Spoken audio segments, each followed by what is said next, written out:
The chill on the nape of my neck was barely softened by the greasy apron I wore every day. From the windows above, the grey-blue light of dawn slithered through, bent and warped by cracked plexiglass. The foreman, Mr. Kwon, stood stiff near the clock-in board. His iron hair, usually tidy as a ruler's line, looked unsettled. One by one, our names echoed out in his gravelly baritone. When my name came, Han Junho, he didn't look up, I already knew.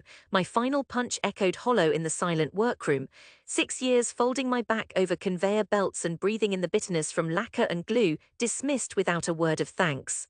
I heard the whisper before I saw the faces. He was always distracted, didn't care for real work. I could feel their pity and judgment brushing my shoulders as I gathered my battered bag.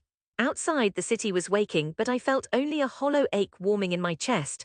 My palms tingled as if a memory of a rough fretboard still pressed there. My shoes scraped across the cement, not toward home, at least not yet. I ducked beneath sagging phone wires and drifting ginkgo leaves until I reached the Han River, where night lifted reluctantly from the water. My family's apartment wanted silence because anything louder would break something precious. The sun was only beginning to scrape gold on the tile roofs. Mother was waiting, her hair pulled back so tightly that worry lines folded deep. She didn't ask about work. Instead, her lips set in a hard, familiar shape. "Eat," she said, handing me a bowl of cold rice, eyes flickering over my empty hands. When I tried to explain that the company was downsizing, that none of us had any choice, she only pressed her mouth tighter. "You're already past 30. My brother Seong-ho leaned against the entryway, arms crossed, wearing his police reserve jacket. "Maybe now you'll finally let go of your little hobby and find something real," he offered, not even pretending to hide the smirk. It was always the same argument, the ridiculing way they said the word hobby, as if the urge to create music from wood and string was something childish and shameful. "I want to try just for a while. I want to build guitars full-time," I tried again, knowing the futility. I saw the disbelief in their eyes, the subtle shake of my mother's head. "People earn money, they support family," she hissed. "I can't feed you forever." Breakfast was swallowed in silence. My father, never one for words, just looked out the window.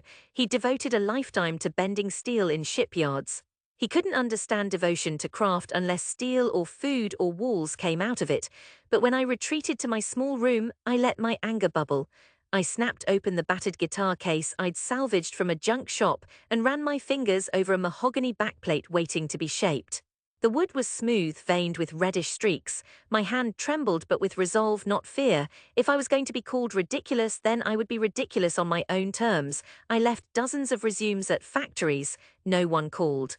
Frustration churned in my gut, but every spare minute I scrounged together was spent studying blueprints, poring over forums, watching grainy videos of old Italian and Japanese luthiers. Money stretched thin. To pay for spruce and maple, I took night shifts scrubbing floors in a soju bar where the smell of stale cigarettes clung even after repeated showers. I started with a broken thrift shop acoustic, once birch heavy with over-varnished finish and a warped neck. Stripping it down was grueling. Sawdust strung my eyes, but each time a curve emerged, each time a scratch became a gleam, it felt like breathing fully for the first time in years. While other men recalled military service or factory medals, I remembered the first time my grandfather let me hold his battered six-string, his hands so big, so sure, guiding mine over the worn frets. "Listen to the wood, Junho," he'd say, "it sings if you let it." But that singing was a private thing. Whenever anyone in the neighborhood saw me sanding, bracing, tracing sound holes, they'd scoff. One aunt muttered that my father must be very patient to allow that kind of nonsense. Sometimes, schoolchildren walking home would peer in through the window, giggling, "Look, he's pretending to be a foreigner making guitars," as if. Bitterness threatened to root in my chest.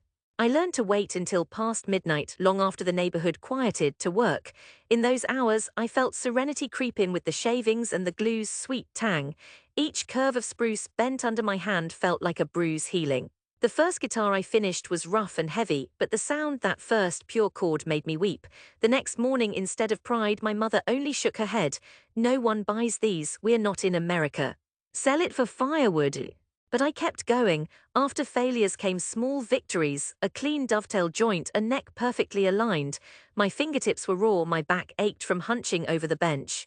Every rejection email from music shops and cafes strung, but I kept photographing my instruments and uploading them online, small, imperfect testaments of stubbornness.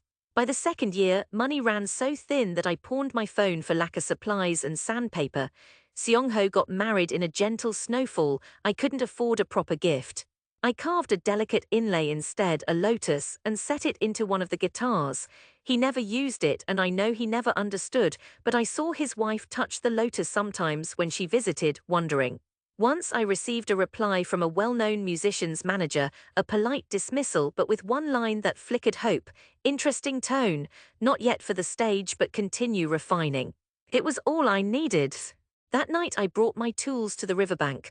Under a street lamp I sanded and planed, ignoring the blending voices of fishermen and midnight lovers who passed by, laughing at the man playing at being an artist.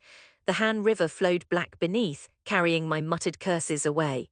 The years pressed on, I aged fast, the lines on my face deepened, my hair thinning. My friends moved on, found careers, started families. I lost touch with most. I'll come by soon, they'd say, and then months bled into years.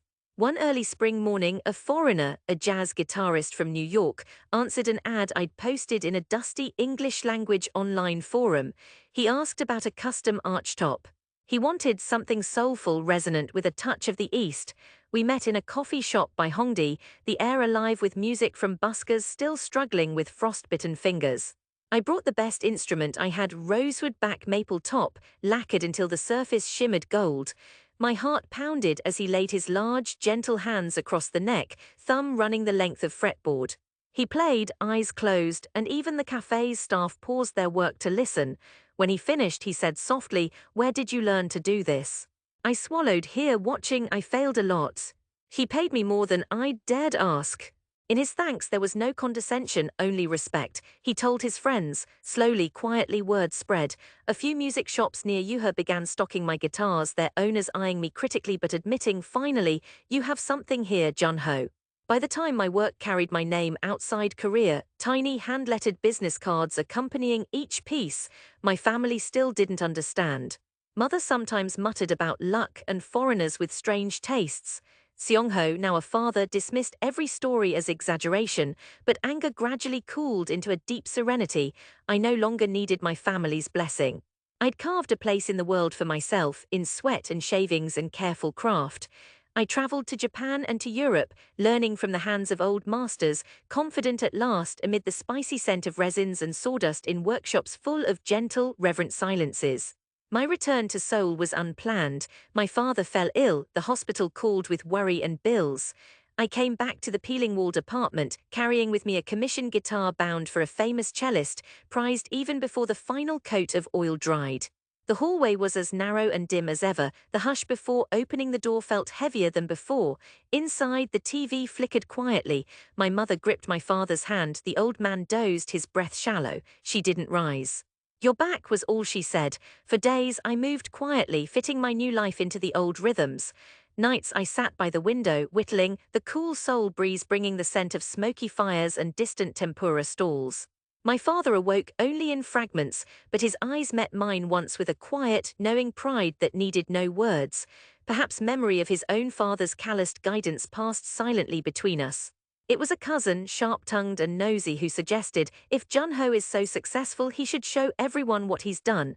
She laughed, meaning to tease. My mother only frowned, but Seong-ho's wife, always gentle, quietly asked if I would.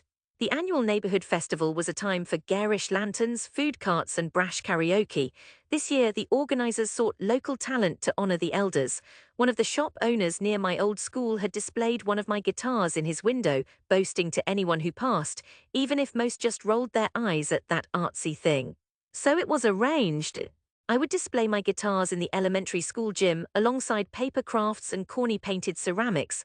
"Don't be silly," my mother hissed as I packed up. "You don't need to prove anything." Nevertheless, word trickled out, curiosity blooming among those who'd watched me grow and stumble in this neighborhood. The hall gleamed with waxed floors and hopes. Collapsible tables sagged under fruit displays, tofu sculptures, hand-knit scarves. I set up under an old banner laying out 4 instruments.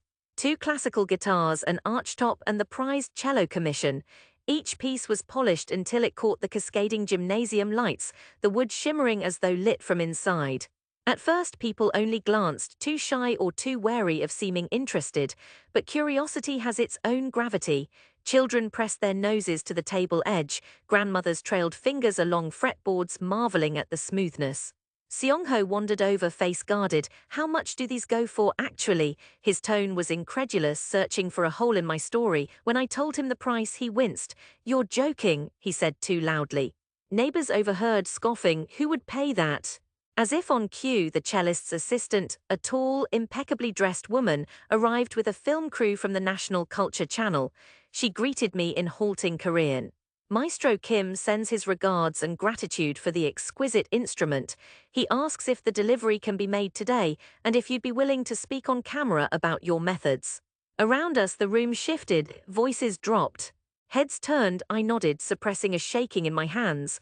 The cellist himself, silver-haired and luminous, swept in not long after. He lifted the cello from its velvet nest, turning it gently in the light. He ran a bow along its strings and played a phrase of Yo Min-jo's Spring Dream. The gymnasium acoustics, tinny and raw moments before, suddenly blossomed with rich, vibrant song. Even children fell silent.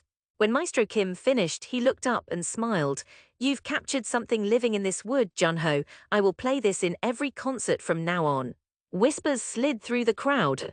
A neighbor gasped, is that really one of our guitars? My mother stood a little behind the crowd, jaw trembling, confusion and pride battling in her eyes. Seong-ho looked at me, then at the instrument, his certainty hollowed out, a little awe leaking in. Afterward, the film crew asked for an interview. Maestro Kim held my shoulder. Remember this moment, he said quietly. Talent and perseverance, you have earned this stage. For the first time, the crowd around me did not see a foolish dreamer. They saw my hands, my craft, the gleaming proof of years once spent ridiculed, now respected. I answered their questions, my voice clear and steady, anger having long since become focus and serenity. I explained how I selected woods, how each grain and knot had history, not just a material but a memory. When the festival ended, people lingered. An old classmate asked if I could make her granddaughter a violin. Another neighbor pressed his son's hand to mine. Maybe he can learn from you. My family, uncertain at first, carried that pride home. My mother laid a gentle hand on my arm that night and without looking at me said simply, you did well. There was apology in it though unspoken, and I accepted it fully. That evening I took a spare guitar down to the river, the same spot where I'd sanded wood in the darkness, mocked and alone years before. I played quietly, feeling the city's heartbeat rise through my feet. The anger of rejection was gone. I felt only the soft glow of serenity as the music drifted over the water, a song for myself, at last returned, belonging finally in my own skin, beloved in the city that once thought me ridiculous. And as the stars came out one by one over Seoul's tangled lights, I let my fingers dance and the wood sing, fuller, richer, with all that I had been and all I'd become inside it.